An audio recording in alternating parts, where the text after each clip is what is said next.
قاصد رسول صلی اللہ علیہ وآلہ وسلم کسریٰ کے دربار میں۔ کسریٰ بادشاہ عجم کے پاس حضرت رسول خدا صلی اللہ علیہ وآلہ وسلم کا قاصد عبداللہ ابن حذافہ پہنچا تو اس نے حضرت صلی اللہ علیہ وآلہ وسلم کا مکتوب گرامی شاہ ایران کے حوالے کیا۔ خط میں تحریر تھا: بسم اللہ الرحمن الرحیم، یہ خط ہے خدا کے رسول محمد کی جانب سے فارس کے بادشاہ کسریٰ کی طرف۔ سلامتی اس کے لیے ہے جو ہدایت کی پیروی کرے اور خدا اور رسول پر ایمان لائے اور شہادت دے کہ خدا واحد و یکتا ہے، اس کا کوئی شریک نہیں، اور محمد اس کے بندے اور رسول ہیں۔ اے کسریٰ، میں تجھ کو خدا کی طرف دعوت دیتا ہوں، اس لیے کہ میں تمام لوگوں کی طرف اس کا رسول ہوں، تاکہ میں ہر زندہ انسان کو اس کے عذاب سے ڈراؤں اور کافروں پر حجت خدا تمام ہو۔ لہذا تو مسلمان ہو جا تاکہ عذاب خدا سے تو امن میں رہے، اور اگر تو انکار کرے گا تو تمام مجوسیوں کا گناہ تیرے سر ہوگا۔ جب اس ملعون نے حضرت رسول خدا صلی اللہ علیہ وآلہ وسلم کا خط پڑھا تو غضبناک ہوا اور خط کو چاک کر دیا اور کہا: میرا غلام مجھ کو ایسا خط لکھتا ہے اور اپنا نام میرے نام سے پہلے لکھتا ہے۔ جب حضرت رسول خدا صلی اللہ علیہ وآلہ وسلم کو اس کی اطلاع ہوئی تو فرمایا: خدا اس کی بادشاہی کو بھی اسی طرح منتشر کر دے گا جس طرح اس نے میرا خط چاک کر کے منتشر کیا ہے۔ اس نے ایک مٹھی خاک حضرت رسول خدا صلی اللہ علیہ وآلہ وسلم کے لیے بھیجی۔ حضرت رسول خدا صلی اللہ علیہ وآلہ وسلم نے فرمایا: میری امت بہت جلد اس کی سرزمین کی مالک ہوگی، جیسا کہ اس نے مٹی میرے لیے بھیجی ہے۔ ایک روایت کے مطابق اس نے اپنے وزیروں سے مشورہ کیا۔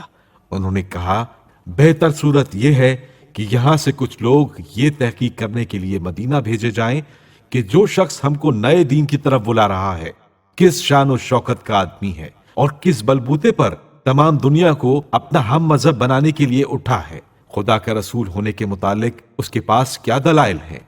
اگر یہ ثابت ہو جائے کہ وہ حقیقتاً خدا کا سچا رسول ہے تو اس کی دعوت کو ضرور لبیک کہنا چاہیے، ورنہ اس گستاخی کا اس کو مزہ چکھایا جائے۔ غرض کے 10 آدمی جو بڑے ہی چست و چالاک تھے پرتکلف لباس اور قیمتی ساز و سامان کے ساتھ روانہ کیے گئے۔ جب ان کا داخلہ مدینے میں ہوا تو حضرت جابر ابن عبداللہ انصاری رضی اللہ تعالیٰ عنہ سے ملاقات ہوئی۔ جابر نے ان سے دریافت کیا کہ آپ لوگ کون ہیں اور کہاں سے آئے ہیں؟ انہوں نے کہا: ہم ایران کے سفیر ہیں اور محمد ابن عبداللہ بادشاہ اسلام سے ملنا چاہتے ہیں، آپ ان کی بارگاہ تک ہماری رہنمائی کیجیے۔ جابر ان کو ساتھ لیے ہوئے ایک شکستہ حال مکان کے سامنے جا کھڑے ہوئے اور فرمایا: یہ ہے بادشاہ اسلام۔ انہوں نے تعجب سے کہا: اے شخص، تو دیوانہ تو نہیں ہے؟ ہم بادشاہ اسلام کے متلاشی ہیں اور تو نے ہم کو ایک ذلیل آدمی کے جھونپڑے پر لا کھڑا کیا ہے۔ جابر نے فرمایا: شہنشاہ دین و دنیا کی بارگاہ عالی یہی ہے۔ وہ ہنسنے لگے اور بغیر اجازت اندر داخل ہونا چاہا۔ جابر نے بڑھ کر ان کو روکا اور کہا: ٹھہرو، تم کیسے گستاخ و بدتمیز ہو کہ بے اجازت دوسرے کے مکان میں داخل ہونا چاہتے ہو؟ میں پہلے حضرت رسول خدا صلی اللہ علیہ وآلہ وسلم سے اذن باریابی حاصل کر لوں تب قدم بڑھانا۔ اس پر وہ لوگ اور زیادہ ہنسے، گویا ان کے خیال میں وہ حقیر سا گھر اس قابل نہ تھا کہ اجازت لے کر اندر جائیں۔ غرض کہ جابر اندر گئے اور اجازت لے کر باہر آئے۔ ان سے کہا: اب تم شوق سے اندر جا سکتے ہو۔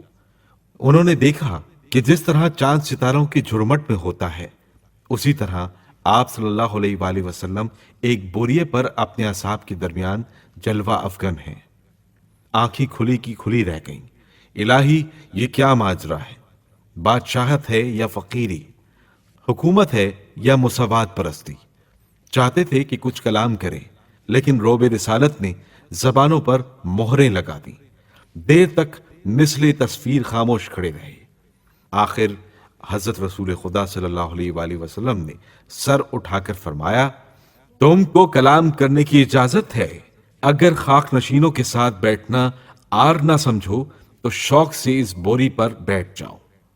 انہوں نے ہاتھ باندھ کر عرض کیا، ہم نے بارہا قیصر و کسریٰ کے آراستہ دربار دیکھے، کئی بادشاہوں کے شاندار محلات کا معائنہ کیا، خاقان اور فغفور کے تسلط و اقتدار کے بے شمار تماشے نظر سے گزرے، مگر باخدا اس روب و جلال کی وہاں جھلک بھی نظر نہیں آئی، اور اس خدائی شان کا ادنا سا جلوہ بھی وہاں دکھائی نہیں دیا۔ بے شک آپ خدا کے برگزیدہ رسول اور بنی نوع انسان کے سچے ہمدرد ہیں۔ ایسا ہی شخص حکومت کے شایان شان ہو سکتا ہے جو اپنے آپ کو بھی رعایا کی طرح ایک فرد سمجھتا ہو۔ آپ کی اس خاک نشینی نے ہمارے دل پر وہ اثر کیا ہے جس کو ہماری زبان بیان نہیں کر سکتی۔ ہم بادشاہ ایران کے سفیر ہیں اور اس غرض سے آئے تھے کہ آپ کے حالات بچشم خود دیکھ کر اپنے بادشاہ سے بیان کریں، لیکن اب یہ قدم چھوڑنے کو دل نہیں چاہتا۔ اس فقیری میں ہم کو وہ لذت نظر آ رہی ہے جو ریاست کی لذت سے 1000 درجہ بہتر ہے۔ اب ہماری یہ مؤدبانہ درخواست ہے کہ جس دین میں آپ ہیں ہمیں بھی اسی میں لے لیجیے۔ غرض کہ وہ سب کے سب مسلمان ہو گئے۔ سبحان اللہ! کیا شان تھی دربار رسالت کی، اور کیا اثر تھا حضرت رسول خدا صلی اللہ علیہ وآلہ وسلم کی فقر پسندی میں کہ لوگوں کے دل اس طرح اس کی طرف کھنچتے تھے جیسے سوئی مقناطیس کی طرف۔